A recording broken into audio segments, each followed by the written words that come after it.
Hey everyone, it's Emily. Welcome to Mama from Scratch. Today we are working on the hallway. We're going to be adding some beams to the ceiling and I'm super excited because it's going to completely change the look of the space. And I feel like it might be a domino effect where we want to add more beams throughout the rest of the house to add some character to it and make it a little bit more on the custom side. But architectural beams that are built into the house are really expensive, and it's something that you have to consider when you are building a house. And sometimes not everybody gets a chance to build a house. Sometimes you just get to move in and then you customize the house from there. I am really excited because I'm actually reusing the leftover supplies I had from the living room shelves for this project. So it's going to be really affordable and you guys can create it too. Real beams are quite pricey and they're hard to find as well. So if you can make faux beams for a little bit cheaper, I think that's a great option. And there's tons of different ways you can do it. You can use pine boards, you could use alder, you could use oak. In this case, we're actually going to be using some scrap wood, actually particle board, to create the casing, and then the outer part is going to be oak veneer. And I'm really excited because it's a really affordable way to create those oak beams for a lot less and still get that high-end look. So I hope you're excited for today's video. If you are, give it a big thumbs up, share it with your friends, and let's go ahead and get started with these DIY faux beams.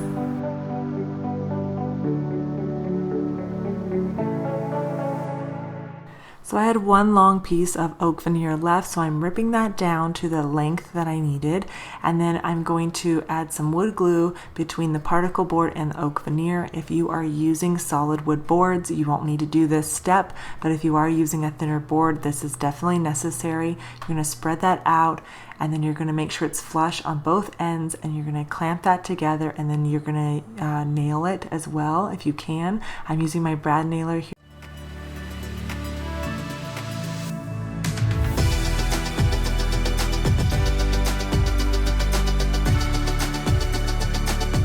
I know it probably looks weird that I'm adding so many nails to this one board. It's because I'm going to get 3 strips for the ceiling beams out of this one board. So I am nailing it so that after I cut the strips down, it'll all be attached and I don't have to do anything else. Now the reason I attach the boards first together is so that when I rip it down at 5 inches width, that everything is all the same size. If you do the boards separately, sometimes the boards won't line up evenly. So I just wanted to attach that, do what works best for you. But once I got this ripped down, then I attached another piece of the leftover of oak veneer to the other part of the particle board that you see here, and then I repeated the same process. So here is a little look at the hallway. I want to add the beam right here across, and I'm actually thinking eventually I might add it all the way across into the kitchen area. Not sure yet, so we're just going to start with here today, and then I'm going to go down about 7-8 feet. I'm going to put one in the middle and then one down there at the end. Now with a project like this, you want to make sure you take in all the design elements in that particular space so that you don't mess up when you're starting to cut your boards. So I actually wanted the beams to come down quite a bit to give a nice chunky look. But I can't do that as much as I wanted to because if you look down at the hallway door, there's door casing there. So I have to take that into mind. They're only going to be about 5.5 inches down. And then we're going to actually spread them out a little bit further. So they'll be about 8 inches wide. And you can keep them uniform. You can do 5.5, 5.5, and 5.5 because we're going to be making a U shape with our boards. Or you can do a little bit skinnier down and go wider. It's completely customizable to your style and what you are wanting for your home. You can go rustic or you can go completely modern. It's up to you. So I hope you have fun with this project. Let's go ahead and get started. So in order to attach our oak beams to the ceiling, we need a bracket there. So we're going to be using a 2x6. And I'm going to rip that down. This was left over from another project, and I'm marking the studs on the ceiling part so that I can drive 2 screws into this board right into the studs so it's not going to fall out. If you go directly into the drywall, it might fall out on you, so I don't suggest that. Okay, find a stud, screw it in there. And I'm leaving a gap there. You can see I'm not making it flush. So that way the oak boards that we cut down earlier will sit flush with the drywall on the outside. Do what works best for your particular space. I'm going to use my brad nailer to attach these to the 2x6 that's on the ceiling here. I'm just using 1.5 inch nails, And you can do screws if you don't have a nailer, that's up to you, but you'll have to fill those because you'll end up seeing those holes a little bit more. So I got one side attached. Now I'm going to attach the other oak board to the other side, and these are the boards that have the particle board attached, so they're a bit thicker, they feel like a real board. Now for the final piece to close this in, I just ended up using the oak veneer by itself. You can add a board underneath, but I didn't find it necessary, and that's one of the reasons why I put the particle board in, so I'd have something to nail the finished board into.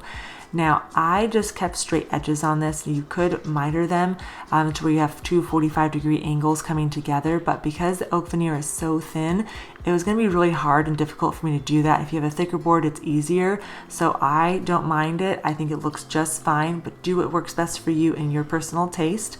So now I'm just going to repeat this process 2 more times. I'm going to attach that ceiling board first into a stud, and then I'm going to put the 2 side caps on and then the bottom cap. And we have now created faux ceiling beams.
So now that the ceiling beams are done, you could leave it just like this, but I have a little bit of a gap on some of them, and so to give it a more finished look, because these beams are a little bit more on the modern side, I'm just going to take some paintable caulking and run that down a bead on the edges wherever it meets the drywall, and then I'm going to take my finger and finish that out.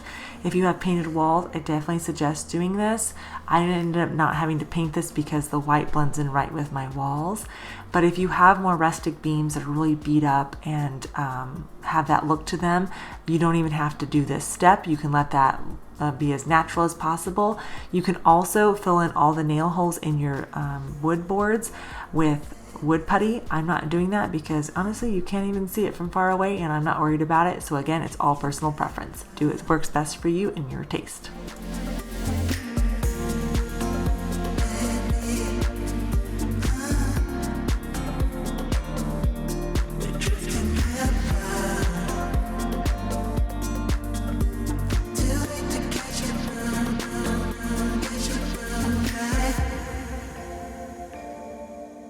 So this entire project took me 2 hours to complete, which isn't bad at all, and it adds so much character to the hallway. I absolutely love it. Sometimes it's the smallest little change that can make a huge impact, and I love this.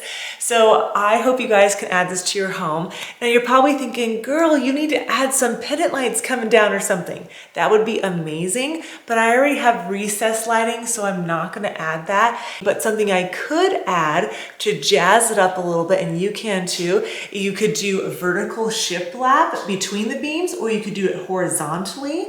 That's something you can do. For now, I'm just gonna leave it because I absolutely love it, and I can add and build onto it as we live in the house. So, you know I like to change things up, so don't be surprised if you see me adding a little bit more detail to the hallway and stuff. But something that I did want to add in this hallway, which is the beams, the wood that's actually sitting on the floor, is board and batten. Now in the entryway, I did a double stacked board and batten. So basically I have the one beam here, and then I did a second box. Well, for the hallway, I want to put pictures in here. So I was thinking this might be a good height, but then I have the chair rail that will go over it, and then the pictures would end up being probably right about here, which isn't terrible, but I'm 5'11" and not everybody is that tall. So to keep it visually pleasing and everything. I think what I'm gonna do is, if I add the board and batten, is to keep it so that it is in line with the outlet here, and then the chair rail would go right above it. And now that extra 6 to 8 inches that we took away from that, now I can have my pictures at eye level and it will look proportionate. So I'm really excited. I'm actually going to add the pictures on the wall now. I have frames from when we moved that I want to put up on the wall finally. It's only taken me forever to do it, but hey, better late than never, right?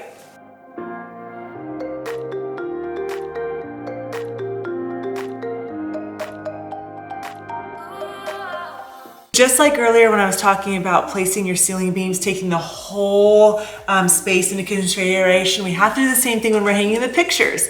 So I'm not gonna put a picture here because the wall ends and that'd be kind of weird with the thermometer there. So I'm gonna take the measurement from the thermometer all the way to the other light switch on the wall.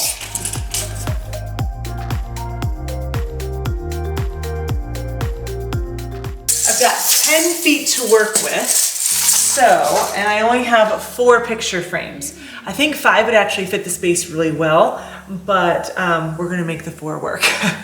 So anytime I'm hanging pictures or out on the wall, I always like to use these question mark hooks. Do you see that?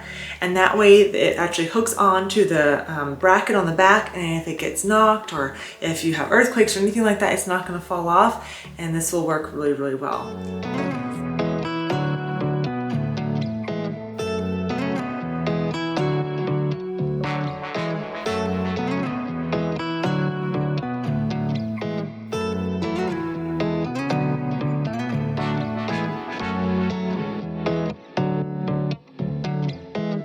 So I think I did my math wrong actually, so we're gonna do that over again. So I have 120 inches for the span of the wall that I wanna work with. I have 4 frames and that equals 52 inches. So then minus 52 from 120, that gives me 68. I was thinking I had 4 in between, but I have 3. So I have a spot on each side of the outside frames, and then I have 3 spots in between the 4 frames. So 68 divided by 5 would be 13.6 inches. So I was off by 2 inches. Do your math twice. Measure once, check twice.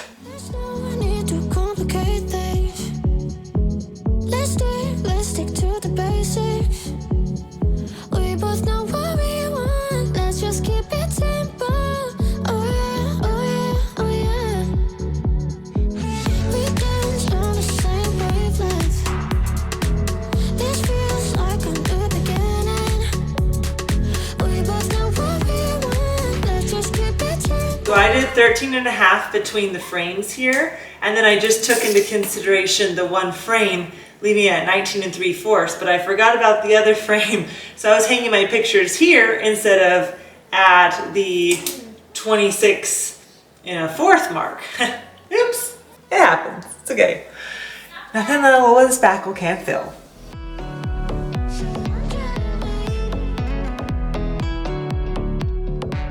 Well, the only thing I have left to do is to print out our family pictures and put them in there, but I think it looks really, really good.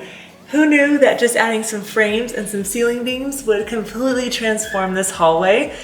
Now I just have to decide if I want to add the board and batten here or leave it as is. Let me know what you think.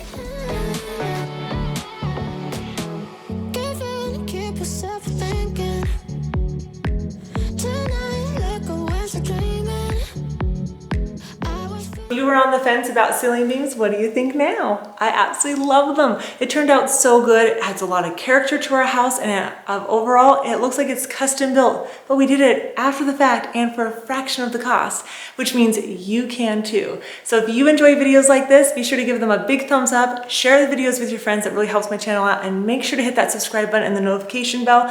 That way you don't miss an upload, because I absolutely love to be able to inspire and motivate you here on my channel and share with you different ways that you can get that custom look for your home, whether it is new or old. You can have a beautiful home as well. Have to let me know, are you going to be adding ceiling beams to your house soon? Let me know down in the comments. I hope you have an amazing day, and I'll see you guys in the next one. Bye.